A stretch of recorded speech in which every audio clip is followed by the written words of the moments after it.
Alright, it is the 12th of November. This is Lookup Weekend. Welcome to the program tonight. We have so much lined up for you as we await the much anticipated public holiday that will want us to be patriotic to the nation and plant trees. You're looking forward to planting 15 billion trees by the end of President William Ruto's term.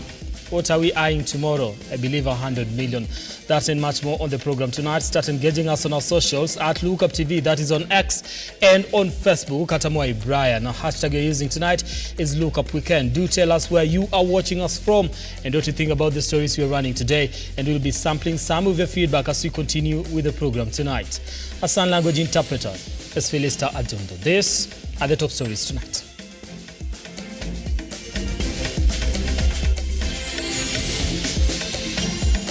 On Lookup Weekend tonight, opposition leaders call out the government for the rising cost of living. Also tonight, the search for Osman Khalif continues 2 days after his abduction. And 4 suspects in the 94 million Wells Fargo heist arrested as police recover 9.4 million. All right, now let's begin. Azimio leaders, led by Wiper leader Kalonzo Musyoka, have today called out the government for the rising cost of living, insisting that the government should listen to dissenting voices on the issue. Now, speaking during a church service in Vihiga County, the leaders maintained that the cost of living is a priority in the ongoing bipartisan talks, saying that they will not sign to anything that does not seek to alleviate Kenyans from the pangs of the rising inflation.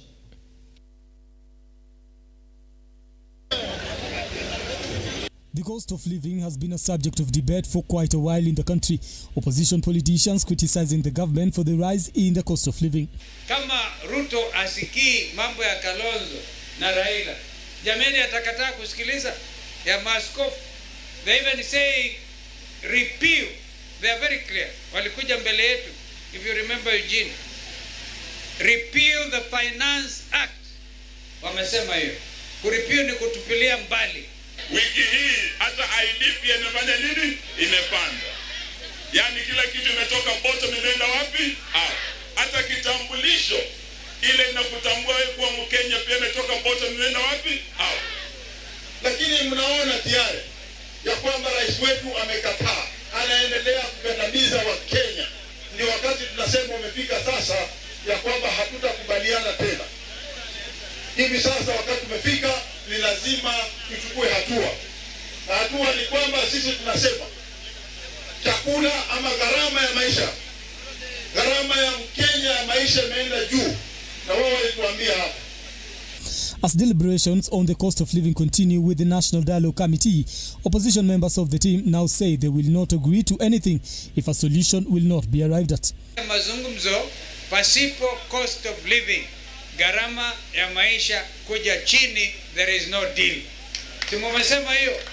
Wangapi wanasema hiyo ndio msimamo wetu kabisa, so that we are very clear. In fact, tumeambiwa kama kuna document ya kuweka saini hatuwezi kuweka, na mimi this is very important. We have gone to the grassroots situation. If it doesn't meet the expectations of the Kenyan people, hata ilete kwa bunge, because without our signing haitakuja kwa bunge. Ni wazi tusipoweka sahihi hawezi kwenda kwa Sifuna. From the Azimio leadership, from the wananchi of this county and this country, their voice is clear. Na mimi nataka niwahakikishie, as we go into the last week of Bomas and the dialogue, sisi tutasema unless we deal with the cost of living and we lower the cost of fuel, electricity, sugar, hii maneno, unless you deal with the cost of living, there will be no deal. Tuko pamoja? Mnaona ya kwamba vile maisha imekuwa juu kabisa. Gharama ya maisha iko juu, na hii tumesema, na mimi nina furaha wale viongozi wetu ambao wako kwa hiyo task force, hiyo mazungumzo ya wananchi ambao wako hapa na wale hata hawako hapa, wale tumekutana nao, wanasema kitu ya kwanza na kuangalia gharama ya maisha. Hawa watu wamesema they are not interested in conversations about official opposition leader They are not interested in the office of the chief cabinet secretary. They are only interested in the cost of living. Na huku pande hii wanataka kusikia ni maneno ya unga peke yake. Unga iende chini, hiyo ndio tutasoma. Sasa ile ripoti unaleta kwa bunge, vile huyu ndugu yangu amesema, kama hauna shughulika na mambo ya unga, wewe jua tu kura yangu na ya Osotsi na ya huyu wa Kitui, hakuna, tutaangusha hiyo ripoti. Hata mheshimiwa Mungu amesema. Na the leaders have called out the government demanding a reduction in the rising cost of living. Now, Deputy President Rigathi Gachagua has refuted claims that President William Ruto and his government has failed to deliver on his campaign promises. Speaking in Embu County during a funds drive, Gachagua highlighted the government's plan while calling on locals to rally behind President Ruto as he is keen on elevating the situation. As President William Ruto continues to come under fire from Kenyans who accuse him of not implementing his manifesto, with the state of the economy continuing to deteriorate, his deputy Rigathi Gachagua has come to his defense, arguing that the government has been able to implement some of its pledges. Tulikuta mambo ni mbaya, tuko kwa shimo. Saa hii tunang'ang'ana kutoka kwa hiyo shimo. Lakini tuliamua ukiwa kwa shimo kwanza unasimamisha kuchimba hiyo shimo. Ndio ufanye vile uto. So tumekuta matatizo mengi sana ya kiuchumi. Na ndio kwa mwaka moja rais ameng'ang'ana na mambo imeanza kurudi kwa laini. Na kwa hivyo mambo si mbaya vile wengine wanataka kusema. Despite rising to power with the promise of reducing borrowing, the DP admitted that the government has had to resort to external borrowing to implement its agenda, as the tax collected is not enough, amid cries from Kenyans of overtaxation from the government. Ile ushuru ambaye tunachukua hautoshi matumishi ya Kenya. Tena tuko na madeni mengi sana tulikuta. Na hiyo madeni sio sisi tulichukua, lakini lazima tulipe kwa sababu ni ya Kenya. Kuna wengine walikuwa na mkemea, rais anatembea sana, anaenda kufanya nini? Rais hapana mtalii, haendi ngambo kutembea. Rais wetu William Ruto anajaribu sana. Mimi ndio naketi naye pale. Huyo kiongozi wetu wa taifa halali. Addressing congregants in Embu County, the second in command promised more fertilizer for coffee farmers, while noting that the government had set aside at least 700 million shillings to revitalize the Kenya Creameries Corporation in Rinyenje's constituency. Ni kweli vile gavana amesema ya kahawa 17 imechelewa. Na ndio tunapanga. Pia tunataka tubadilishe mambo ya kahawa kwa kupeana bolea.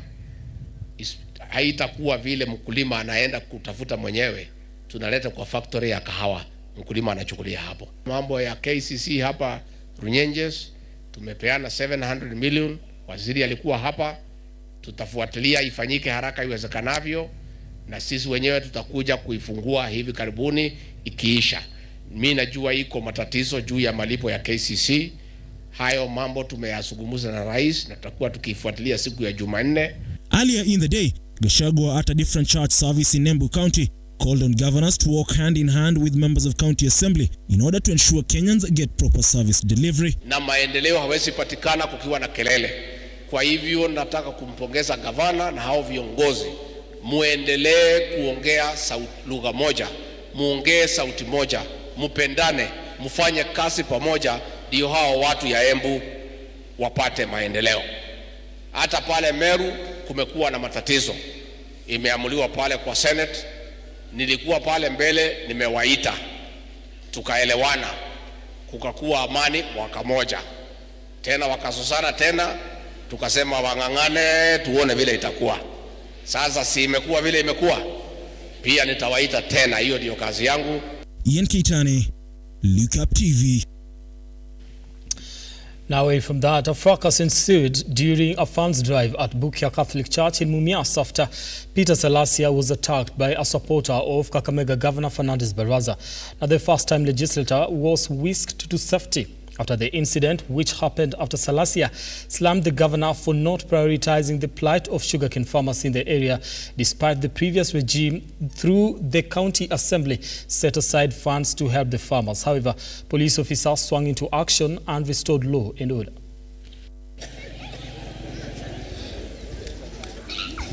It was a church service event that had several leaders in attendance. One that will be brought to a standstill as Mumias West MP Peter Salasia's speech is brought to a halt following a scuffle.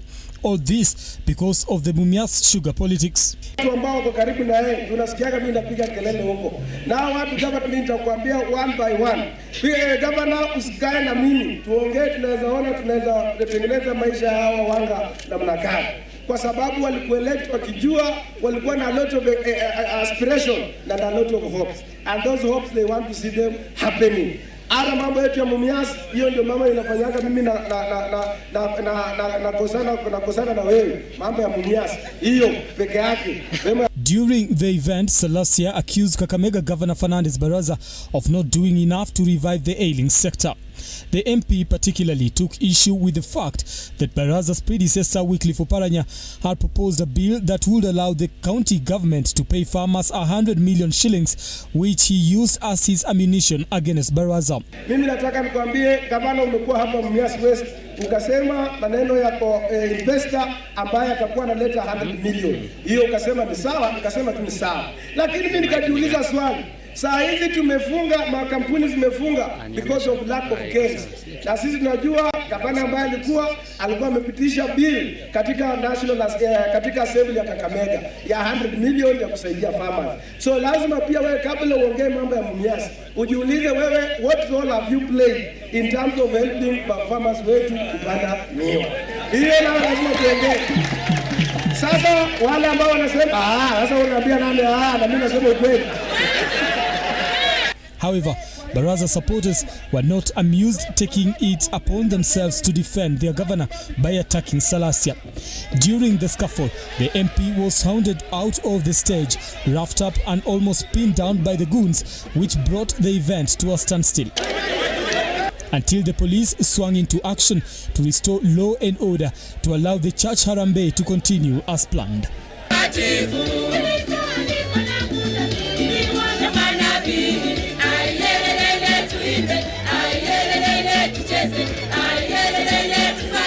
Brian Amwai, Lookuptv.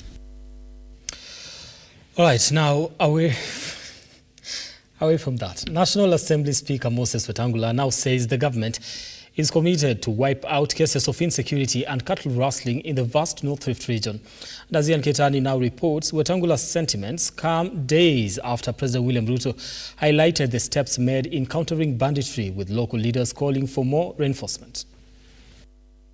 Despite months of calm within the North Rift region, cases of cattle rustling have been on the rise in recent weeks, with local leaders calling on the government to move with speed to counter the menace. Speaking while attending a farms drive in Samburu County, National Assembly Speaker Moses Wetangula noted with concern the number of lives lost in the North Rift region, despite weeks of calm, while vowing to ensure those behind the attacks are dealt with accordingly. Hii shida ya ukosefu wa usalama, we must stamp it out once and for all.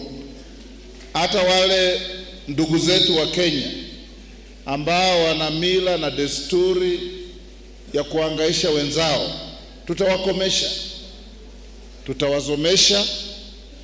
Wasipoelewa tutawafinya kidogo, ili waelewe ya kwamba peace for them is peace for others. Hatuwezi kuwa na jamii ambayo inaangaisha watu. Wetangula furthermore assured locals that the government will use whatever means to counter cattle rustling, as it is no longer a cultural issue but a business venture. Na hii wizi ya ng'ombe, it's not cultural anymore, it's business. Ni watu wanaiba ng'ombe hapa, inasafirishwa usiku, baya asubuhi iko kwa butchery Nairobi. Ni biashara ya watu, na hii serikali itakomesha, kwa sababu hatuwezi kukubali people's livelihoods to be destroyed by greedy bandits and their accomplices in the business. Hiyo lazima tutasimamisha. Leaders drawn from the North Rift region who accompanied Wetangula, led by Samburu woman representative Pauline Lengoris, called on the government to move with speed, lamenting that despite KDF deployment, cases of insecurity were still on the rise. Tuweze kueleza rais ukweli, kwa sababu tuko na jeshi ambayo tumepatiwa hapa. Wamedeploy jeshi karibu mwaka mzima sasa, lakini hatujaona msaada. Jeshi wako hapo, jangili wanakuja wanapita katikati ya kambi, wanaua watu, wanateremsha mali, jeshi hawajafanya jambo. pikishie na nitakusaidia tupikishie mdosi. Hatuwezi kuangaishwa na changili kutoka community moja. Community yote ni mzuri, lakini machangili kutoka hapo inaangaisha kila mtu katika taifa ya Kenya. Nataka hiyo maneno ifike na pale turudishiwe hiyo unit. Kwa sababu hiyo amani, tumekosa amani miaka 30. Katika mwaka moja tumeanza kulea hiyo amani. Imeanza kupata mizizi.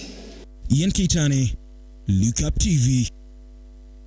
All right, now that report by Ian Kitani takes us to our first break here on Look Up Weekend. But before I do that, let me take a look at what you're saying on socials. On Facebook, I have Robert Mutai. He says, watching live from County 33. Thank you so much for tuning in.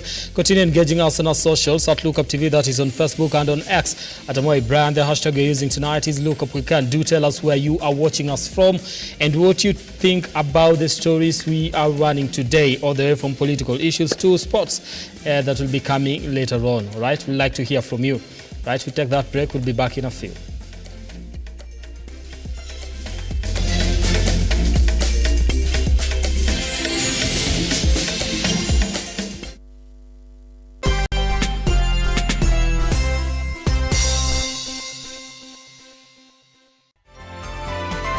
Infinity Industrial Park is one of the largest private industrial parks located along Eastern Bypass, Nairobi, which provides modern infrastructure for smooth operations for industries and business enterprises. Infinity Industrial Park offers world-class amenities and facilities with wide roads, a police station, a power substation, fire station, public transport stage, hospital, and shopping mall. In addition, Infinity Industrial Park also offers CCTV cameras, 24-hour private armed security patrol, sewer, water, fiber optic cable, and 3-phase power connection, added to public utility, canteen, and dining areas. Sail on the golden opportunity to invest in Infinity Industrial Park, fully serviced warehouses at a special price of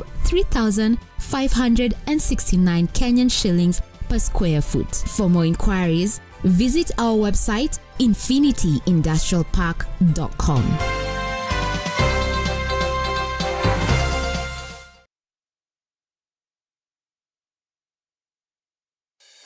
Introducing the Kenya Trade Fair Fusion Sales Drive event in the heart of Nairobi at the Kenya National Archives. It's not just an event, it's sales generation with a remarkable return on investment.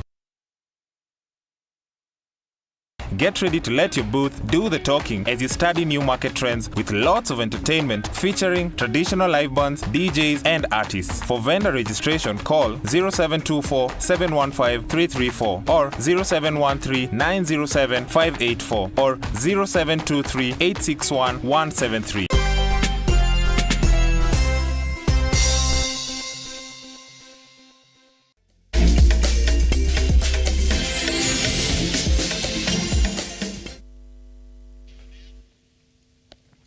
All right, now thank you so much for staying with us here on Look Up Weekend. Let's continue with the news tonight.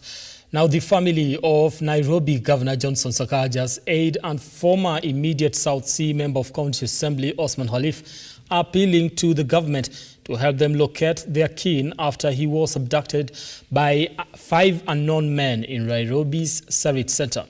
As Regan Lemeguran now reports, despite the police denying being involved in the abduction, Osman's family remains adamant that they were involved and they should release him unconditionally. Assaulted, as you know, these people, they didn't even introduce themselves. Osman Abdi Khalif, a liaison officer with the Nairobi County Assembly, who is also the former South Sea Member of County Assembly, is said to have been abducted on Friday by 5 unknown people, believed to be police officers at Sarit Center in Nairobi at the time of his abduction. Unknown abducted men, and they were armed, took him from the parking outside Sarit Center, and until now, we have no any whereabouts about Mr. Osman Khalif. Immediately, the wife called us and informed us about the situation of what had happened. We quickly rushed to the scene of crime, and then we accompanied all of us together to the police station. I mean the nearest police station, which is Parkland Police Station. The family of the politician is now appealing for help as they remain worried of their keen's safety, with the police distancing themselves from the abduction, as the family remains adamant that Osman is being held by police at an undisclosed location in Nairobi. And she was even slapped, and it took her some few minutes, to come back, and collect her senses back, for her to, to make calls and give out the information about Osman.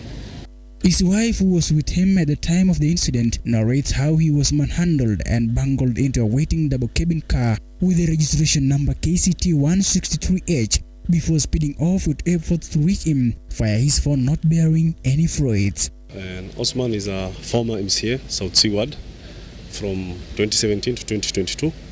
And then after there, he joined Sakaja's county's government, and he was appointed as the liaison officer.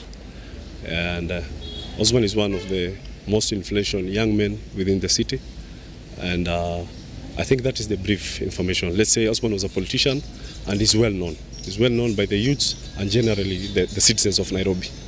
His motor vehicle, which was abandoned at the scene of abduction, was later found in Parkland's police station, where the family filed a missing person report. And we've tried to cooperate with the respective officers within the station, but there's no any positive outcome that we've got so far. The family is now calling on the police to release their kin from where he's being held captive, while calling on members of the public with any information to come forth and help them reunite with their kin. Clear abductions without any reason. We will expect that if someone is arrested, we'll find them in any police station. We will expect that if you arrest someone today, then the police will take responsibility that they have the person in custody. It's unfortunate that we've moved in almost all these police stations.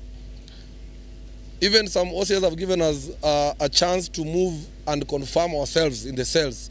We can't see Osman. What do you mean as a country? And yet to arrest someone claiming a DCI. Regan Lemeguran, Lookuptv, Nairobi. All right, now 4 men were on Saturday arrested with at least 9.1 million of the 9.1 million of the 94.9 million stolen from Quickmart recovered in Nairobi. Now, according to the police, the suspects were arrested in Rongai, Kayole and Thika Road in an operation conducted on Saturday. Now, the getaway car that was used by the suspects to escape with the loot was recovered in Rongai and was identified through surveillance cameras on the highways where it passed from South Sea to Karen. Now, the money was from the weekend sales of Quickmart supermarket and was meant to be taken to a local bank in the Nairobi CBD when it was stolen. A suspect identified as the owner of the vehicle used in the escape in the heist was first arrested in Rongai before he led the police in Jiru, Kayole, where 2 more were nabbed. Now, investigations are ongoing in a bid to recover the remaining amount. Moving on, a family in Kiandai village, Ndia constituency in Kirinyaga County, are calling on the police to do thorough investigations and unravel what happened to their 40-year-old kin who was murdered and his body dumped under a tree. And as Ruga Evil now files, area residents have raised concerns after, as part of killings in the area with a motorbike that the deceased had hired from a friend, partly touched. A somber mood has engulfed Kiandai village in Ndia, Kirinyaga County after a 40-year-old man was found murdered and his body dumped under a tree in his uncle's farm. Na wakati nilifika huku, nikakuta huko kwangu kuna mtu amenyongewa huko kwenye shamba. Sasa nikaita watu wa area, wakaja, tukatumana polisi. According to Kirinyaga West Sub-County Police Commander Moses Koskei, he has confirmed the incident, saying the body had several serious injuries. Kirinyaga residents have raised concerns over rampant cases of killings in across the county. Nikarudi, nikapata hapa pahali ameletwa, niambiwa kwanza amenyonga, lakini penye nilipata sikujinyonga, hiyo ni kuwa ameletwa hapa. According to his nephew, Jackson Munene, the deceased Kennedy Muthiko Wawero's motorcycle he had hired from his friend was also set on fire by unknown people 1 kilometer away from where his body was found dumped. Ila tu alikuwa na pikipiki yenye alikuwa amempa rafiki yake. Pikipiki bado imechomwa kidogo, lakini miguu taya zote ziko intact. Tunashuku ni ameletwa kwa maana vili yako hata akona matope ni kama walikuwa wanapigana. So sio yeye kujua. Nevertheless, police officers have launched an investigation and families are expected to record statements to DCI offices at Baricho police station, assuring the members of the family that investigations have been launched to establish the killers. Now, thank you, Ruga Ival, for that particular report. Away from that, all is set for the inaugural tree planting day across the country, with the president expected to lead the nation in the first ever exercise of its kind in the country.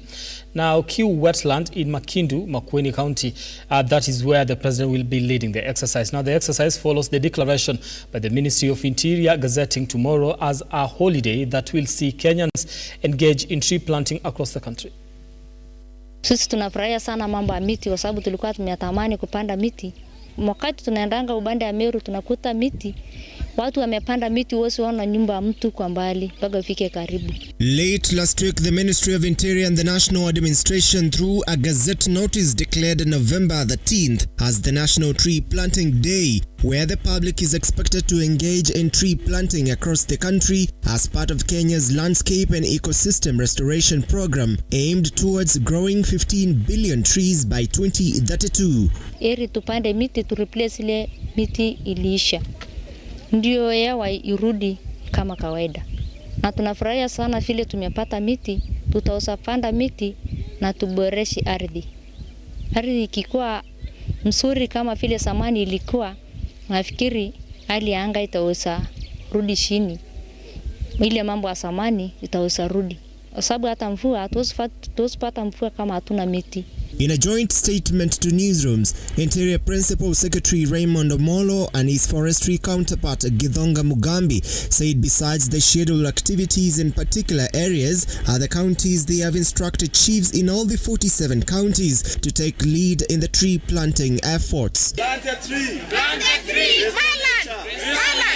Restore nature! Members of the public have been encouraged to visit the nearest chief's office to acquire the tree seedlings, with everyone expected to plant at least 2 seedlings to hit the target of the day.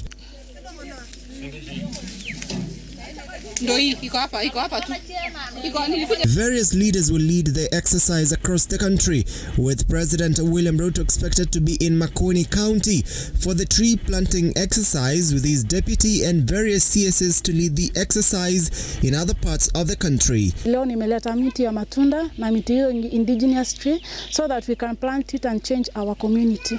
Kufikia saa hii nimepanda miti, nilikuwa na dream ya kupanda 10,000 trees as I was in Form 3, and as I finished Form 4 I had planted 6,000 trees, and today I've planted 2,000 trees. That's 8,000 trees. John Matava, Lookuptv. All right, you ready for tomorrow? I think I am. I don't know. Yeah, we are ready for tomorrow.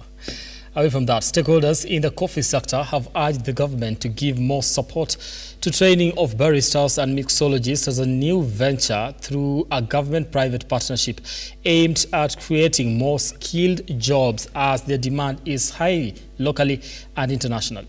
Now, speaking during the maiden graduation of Watstart Barista and Mixology Institute, where half of the class has already secured jobs abroad in 5-star hotels, farmers in the coffee growing zones have at the same time encouraged to work hard as the whole value chain expands and boosts the economy of the country by, among others, strengthening the weakening of the shilling through foreign exchange.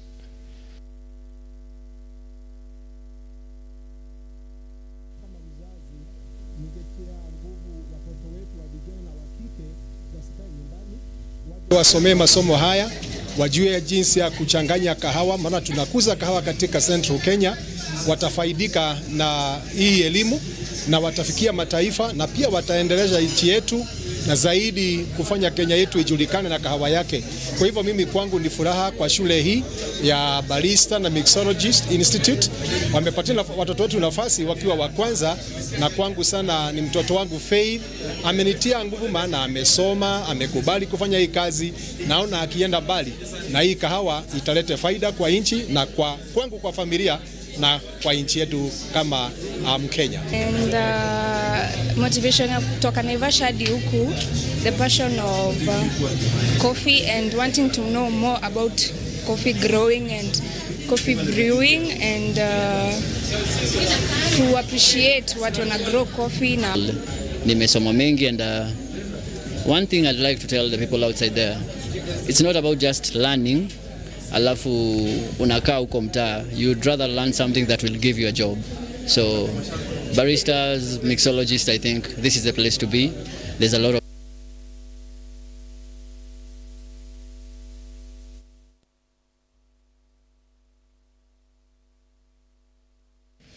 Now, police were forced to use tear gas after hundreds of residents of Igembe South in Meru County took to the streets to protest against poor state of the 11-kilometer Maua-Athiru Gaiti Road, whose construction began over years ago but has never been completed. Now, the residents have faulted area legislator John Paul Mwirigi for the failed completion of the road, which has been rendered impossible due to heavy rains.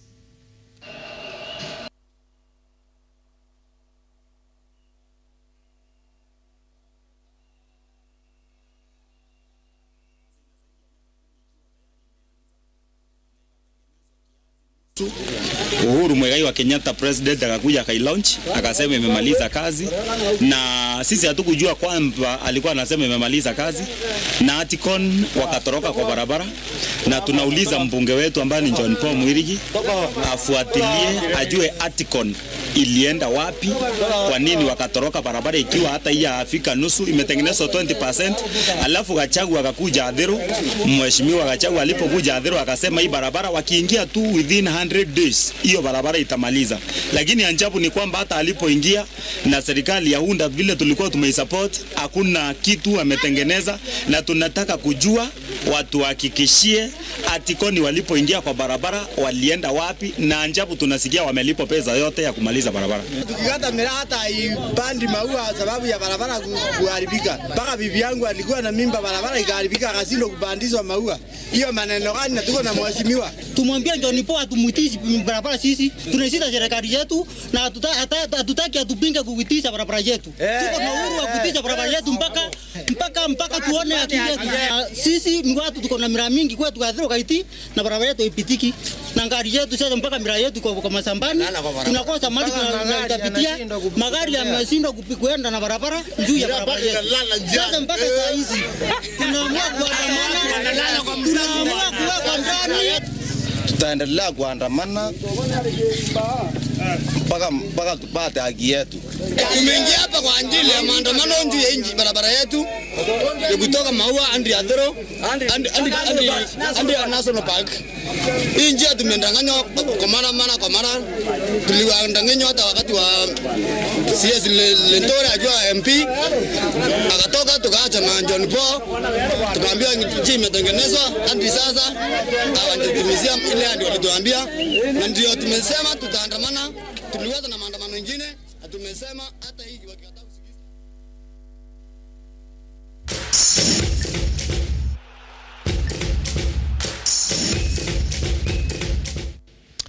Now let's get sporty tonight. Lookuptv clocked 2 hours, 13 minutes and 19 seconds to win the second edition of the E10 International Marathon in Elgeyo Marathon.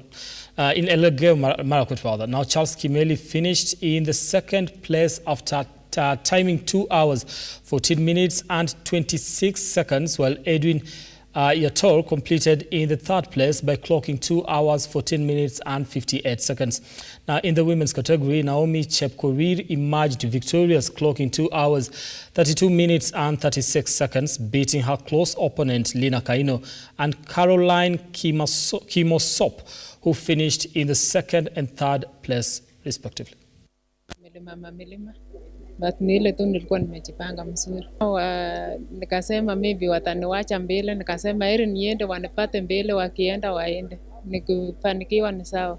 Nilikuwa nasikia ni kama kuna mtu ananifuata. Sasa nilikuwa nataka nione kama hako mbali ama haiko. Nijue vile nitaenda. Nikaona hakuna mtu, nikamaintain tu pace yangu. Ni mara ya kwanza. Mara ya kwanza kukimbia Kenya Marathon. Nimefurahia sana, ngawacha haikuwa rahisi. Kijana sasa aliponiambia kwamba anaweza kukimbia, nikaona kama coach kwamba ilikuwa little bit challenge kwa sababu hajawahi kimbia mpaka 35 kilometers. Amekuwa akikimbia 30, 25, but most of the time anakimbianga like 30 kilometers a day. So nikaona kuna potential pia. Nikamuongelesha na nikamweleza kwamba nikapea 1000 akaenda register. Nikamwambia enda register hii race na mimi najua ikiumana tu enda tu mpaka 30 kilometers, but ukiona uko sawa kana wanaume tu. Nikikwambia wakati ukiniona nikiwa kwa gari nikikwambia vumilia, kaa hivyo hivyo, na hivyo ndio vile utakimbia vizuri. Na hivyo ndio vile kijana aliamua tu.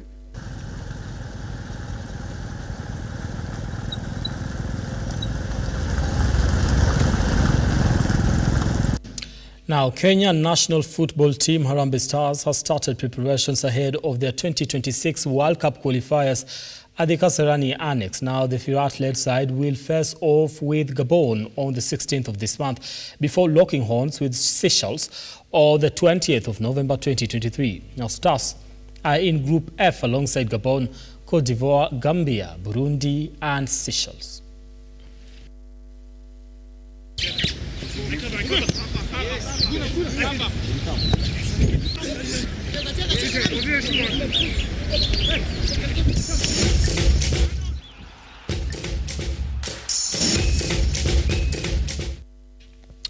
All right, 37 minutes past the hour. We've come to the end of our bulletin tonight. Thank you so much for making time for this program, but I did promise that I was going to take a look at your feedback here. Robert Onsongo says, Upuzi, I think is responding to the story about Mumias East legislator, that is Peter Salia, getting into a fist fight at a church service. And George Gitao says, I'm not going to read that, but thank you so much for your feedback. Thank you so much for making time for the program tonight and engaging us on our socials at Lookuptv, all right? We do not take your feedback for granted, and you trusting us to bring you up to date with the news making headlines across the country. We cherish that and we value that. Thank you so much for always trusting us with that, all right? And let's do this again next time. On behalf of everybody that has made this bulletin a success, starting with my director, Jay Momanyi, I do want to thank you so much for watching. Do have yourselves a lovely night, and I'll see you again next time. God wishes. Good night.